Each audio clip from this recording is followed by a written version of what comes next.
मैं भारतीय जननायक पार्टी का प्रदेश उपाध्यक्ष कालिका चौधरी, उत्तर प्रदेश। देखिए, इस समय संकट में हमारा देश चल रहा है। संविधान नाम का चीज़ नहीं है। आज चंद्रचूड़ ने कल जो फैसला दिए हैं, मैं इनको पूरे हिंदुस्तान के नौजवानों की तरफ से श्री चंद्रचूड़ साहब को मैं बधाई देना चाहता हूं कि न्याय हो तो ऐसा हो। जो चंडीगढ़ न्याय पर जो न्याय दिए हैं, ये सराहनीय कदम है और तत्काल ईवीएम पर रोक लगाना चाहिए, क्योंकि भाजपा ने अपने पार्टी का रूल संविधान ही बदल दिया। संविधान बदल दिया। ये बताइए कि 24 में अगर ये लोग आते हैं तो देश के संविधान बदल देंगे। ये मोदी जो है तनाशाह है, ये देश को बर्बाद कर दिए। एक चोर पार्टी है ये मोदी का जो है भाजपा, ये चोर पार्टी है। ये संविधान की हत्या करने वाले लोग हैं। ये लोग ईवीएम से चुनाव जीत रहे हैं। जहां ईवीएम बनती है वहां आरएसएस के 4 डायरेक्टर बैठाए गए हैं। आखिर में क्यों बैठाए गए हैं? ईवीएम में छेड़छाड़ करने के लिए, सिम बदलने के लिए यही लोग ये काम करते हैं। और 20 लाख ईवीएम गायब हुई, उसका कहीं पता नहीं है। चंद्रचूड़ साहब को तत्काल एक्शन लेकर इस झूठे और चोर प्रधानमंत्री को जेल भेज देना चाहिए, गृह मंत्री को।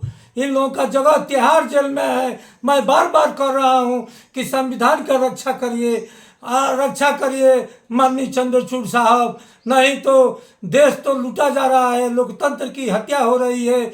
और इन लोगों का फंड आया कहां से? ये सराहनीय कदम है। मैं पूरा हिंदुस्तान के नौजवान, किसान, मजदूर और छात्रों के तरफ से मैं चंद्रचूड़ साहब को बधाई देना चाहता हूं कि ये पता लगना चाहिए कि लोगों का फंड कहां से आया। यही नहीं, राम मंदिर से 1400 करोड़ रुपया लूटने का मोदी काम किया है, इसका भी जांच होनी चाहिए। मंदिर का 1400 करोड़ रुपया लूटकर ये चंपत राय जो बैठा है अयोध्या में, ये देने का काम किया है। मोदी लूटने का काम किया है।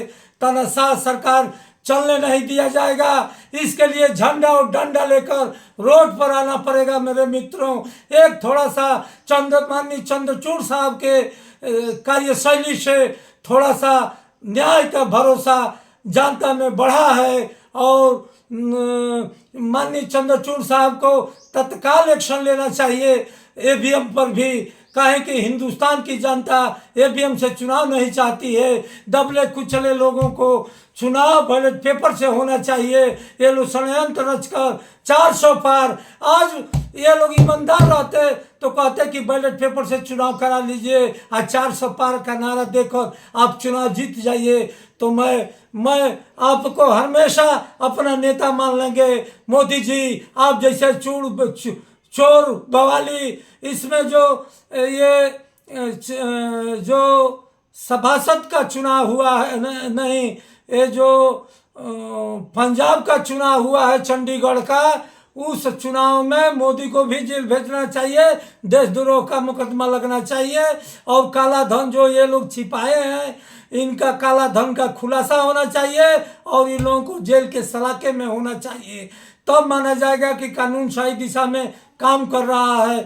थोड़ा न्याय का भरोसा जगा है, थोड़ा जनता को प्रकाश मिला है, जनता का थोड़ा सा भरोसा बढ़ा है कि अब चंद्रचूड़ साहब हैं, न्याय मिलेगा ही मिलेगा। और जो ईवीएम पर सवाल उठ रहा है, इसको तत्काल जांच होनी चाहिए चंद्रचूड़ साहब की अध्यक्षता में, और जांच करके इन लोगों को जेल के सलाखों तिहाड़ जेल में डालना चाहिए और देशद्रोह का मुकदमा लगाकर इन लोगों को तत्काल फांसी की सजा होना चाहिए। जो लोकतंत्र से खिलवाड़ करेगा उसको बर्दाश्त नहीं किया जाएगा।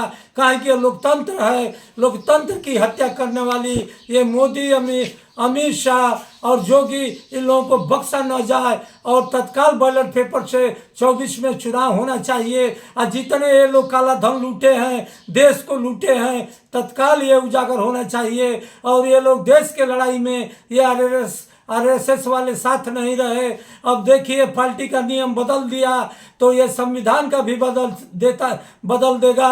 ये चोर आदमी है, इसकी जमानत जब्त होनी चाहिए। चुनाव से पहले इन लोगों को जेल के सलाखों में डाल देना चाहिए और पार्टी पर बैन लगाना चाहिए और इसको बैन कर देना चाहिए। मैं चंद्रचूड़ साहब से निवेदन करता हूं कि अब गरीब जनता में आस जगह है, इस आस को तोड़िएगा मत और इसको ये कानून को आगे बढ़ाने का काम करिए। जनता के भरोसा पर खरा उतरिए। इसी शब्दों के साथ जय हिंद, जय भारत, जय भारतीय जननायक पार्टी, जय भीम।